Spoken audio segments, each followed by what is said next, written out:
Mainly আমি আপনাদেরকে একটা এন্টারটেইনমেন্ট পারপাসে ভিডিওটা বানাচ্ছি, আর পাশাপাশি অনেকটা মানে ফুড চ্যালেঞ্জও বলতে পারেন। তো এখানে রয়েছে ফুল অফ রোস্ট, ফুল একটা মুরগি, ফুল একটা মুরগিকে রোস্ট করা হয়েছে, প্লাস হচ্ছে এখানে কাবাব আছে, প্লাস হচ্ছে ডিম, সালাদ।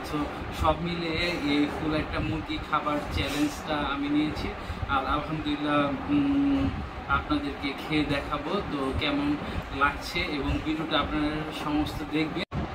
তো ভিউয়ার্স দেখতে পাচ্ছেন আমি তো খাওয়ার চেষ্টা করছি, এবং আশা করছি আপনারাও ভিডিওটা দেখে এনজয় করবেন, কারণ আমরা বাঙালি হিসেবে খাবার ব্যাপারে খুবই রসিক। আর হচ্ছে আমরা রিচ ফুডগুলো, বিশেষ করে মোগলাই মানে মোগল আমলের যে ফুডগুলো ছিল, রোস্ট, কাবাব, কালিয়া, বিরিয়ানি, এইসব আমাদের খুব ভালো লাগে।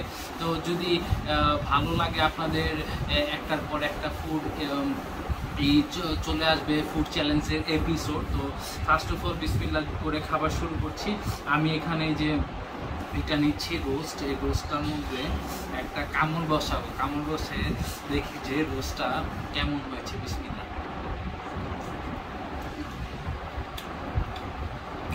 আলহামদুলিল্লাহ খুব ভালো হয়েছে। রোস্টের ভিতরে প্রপারভাবে ইনগ্রেডিয়েন্টসগুলো ভালোভাবে গিয়েছে, এবং একটা জুসি ফ্লেভার আছে। পাশাপাশি আমি একটু একটা টিকা, এই যে একটা টিকা খেয়ে দেখি কেমন হয়েছে।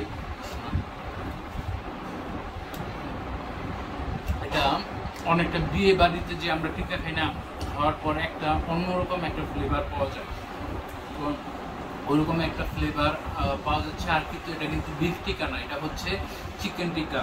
তো মোটামুটি এটা খুব সফট হয়েছে, আর ভিতরেটা মানে অনেকটা টেন্ডার টাইপের, খেলে একটা অন্যরকম একটা মানে ফ্লেভার পাওয়া যায়, এর জন্য ভালো লাগছে। প্লাস হচ্ছে এখানে ডিম, এখানে এই যে ডিম, দেখুন ডিমটা এভারেস্ট হয়েছে, দেখে বোঝা যাচ্ছে এতটাই হয়নি। সিদ্ধ করা ডিম জাস্ট হচ্ছে তেলের মধ্যে একটু ভাজা হয়েছে, ফ্রাই করা হয়েছে। তো ডিমটা খেলে জাস্ট এভারেস্ট ডিমের ব্যাপারে ওরকমই নেই। এটা কিন্তু ফুল ডিশটা আমি ইনশাল্লাহ খেয়ে শেষ করবো। প্লাস এখানে নিয়েছে বিসি ডবলের, এটা আপনার হজম শক্তি বাড়াতে কাজ করবে, এবং খেলে শরীরে অন্যরকম একটা এনার্জি বুস্ট আপ করে। এটা কিন্তু সম্পূর্ণ ভিটামিন সি সমৃদ্ধ, বিসি ডবলের। ভিউয়ার্স, তো আমি কিন্তু এখন একটু সালাদ নিয়ে নিয়েছি, পুরো একটা টেক্সচার আমি খাওয়ার চেষ্টা করি। প্লাস কিন্তু রোস্টেড যে ঝোলটা, গ্রেভিটা নিয়ে নিয়েছি। তো এটা নিয়ে একটু আমার ফেভারিট, মানে সব কিছু একসাথে নিয়ে একটা টেন্ডার ফিল করা, সব কিছু মুখে যে জাস্ট একটা ব্রাস্ট হয় সবগুলো ফ্লেভার। তো এখানে রোস্টেড ঝোল, প্লাস একটু সালাদ, প্লাস হচ্ছে যে টিকা একটু ভেঙে নিয়ে নিলাম, প্লাস হচ্ছে এখানে যে রোস্টটা আছে সেই রোস্ট থেকে মাংস নিয়ে, প্লাস সাথে তো লেবু দরকার হয়, লেবু দিয়ে একটু নিয়ে জাস্ট একসাথে ম্যাশ আপ করে জাস্ট মুখের মধ্যে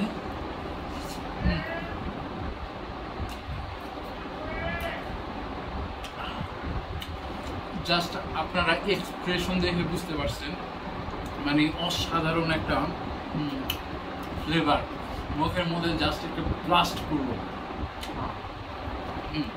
প্লাস হচ্ছে এটার সাথে চিকেনের রামটা নিয়ে, এটার সবচেয়ে ভালো দিক হচ্ছে জুসিটা। আর একটা চিকেন দেখতে পাচ্ছেন,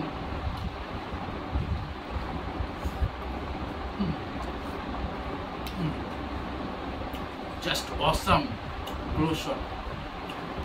ভিউয়ার্স, তো এই খাবারটা পুরোপুরি শেষ করি, এবং লাস্টের দিকে আপনাদেরকে বলবো আজকে কিন্তু আইটেম মানে খুব বেশি করা হয়নি, আপনারা হয়তো বুঝতে পারছেন। এখানে মিসিং আছে বিফ, প্লাস হচ্ছে যে মাটন, এই দুইটা মিসিং আছে। ইনশাল্লাহ আবার নেক্সট ভিডিওতে ফুল একটা প্যাকেজের ডিশটি দেখাবো আপনাদের। আর বিশেষ করে আমার ওয়াইফ খুব ভালো রান্না করে, তো সেজন্য আমি আলহামদুলিল্লাহ যখন যেটা মন চায় তখনই সেটা খেতে পারি।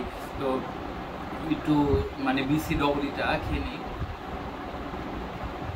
ভিউয়ার্স, আপনারা যারা জিম করেন অথবা যাদের ভিটামিন সি প্রবলেম আছে, বিশেষ করে দাঁতে যদি কোনো প্রবলেম থাকে, বিসি ডবল এটা মাস্ট ট্রাই করবেন, তাহলে আপনারা ভালো থাকতে পারবেন। তো আমি জাস্ট একটা আপনাদের ওভারভিউ একটা মানে রিভিউ দিব। তো এর মধ্যে আমার রোস্টটা মানে খুব ভালো লেগেছে, কারণ হচ্ছে এটা ভিতরে প্রপারভাবে ইনগ্রেডিয়েন্টসগুলো গিয়েছে, একটা জুসি ফিল আছে। অনেক টাইমে আমরা রোস্ট খাই, মনে হয় কি যে ওই মশলাটা একটু বেশি হয়ে গেছে, একটু ঝাঁঝালো লাগে, কিন্তু এটার মধ্যে ঠিক আছে। রোস্টটা আমি 10-এর মধ্যে 8.5 দিব, প্লাস এই যে রোস্টটা 10-এর মধ্যে 8.5 দিব, কারণ হচ্ছে মানে খুব ভালোভাবে ইনগ্রেডিয়েন্টসগুলো বা মশলার ফিলগুলো পাওয়া যাচ্ছে, খুব বেশিও হয় নাই কমও হয় নাই, মানে ভালোতে আছে। তো এখানে যে কাবাবটা যদি আপনারা জানেন, এটা কিন্তু আমি ভেজেছি কাবাবটা, সবই মানে প্রসেসিং আমার ওয়াইফ করে দিয়েছে, কিন্তু আমি এটা ভেজেছি। তো কাবাবটা মধ্যে আমি 10-এর মধ্যে 8 দিব, এটা আমার ভালো লেগেছে। কিন্তু এই যে ডিমটা হচ্ছে আমি 10-এর মধ্যে 5 দিব, জাস্ট হচ্ছে ডিম এটা। আর হচ্ছে আমি সবচেয়ে বেশি আমার ফেভারিট হচ্ছে মানে সালাদ, মানে টমেটো প্লাস হচ্ছে শসা, লেবুর রস একসাথে দিয়ে একটু লবণ দিয়ে মেখে কুচি করে সালাডটা আমার সবচেয়ে ফেভারিট। তো এই ছিল আমাদের একটা মানে ওভারভিউ, আর আমি ইনশাল্লাহ পুরাটা খাবো, খেয়ে শেষ করব এবং আপনাদেরকে দেখাবো। যদিও রাইসটা সম্পূর্ণ খেতে পারবো না, রাইস সম্পূর্ণ খেলে অন্য জিনিস খাওয়া যায় না। তো শেষ করি। তো ভিউয়ার্স, ভালো থাকবেন এবং নেক্সট ভিডিওতে আবার দেখা হচ্ছে আপনাদের সাথে, এবং চ্যানেলটা অবশ্যই সাবস্ক্রাইব করবেন এবং আমার পাশে থাকবেন। ধন্যবাদ সকলকে, আজকের মতো বিদায় জানাচ্ছি।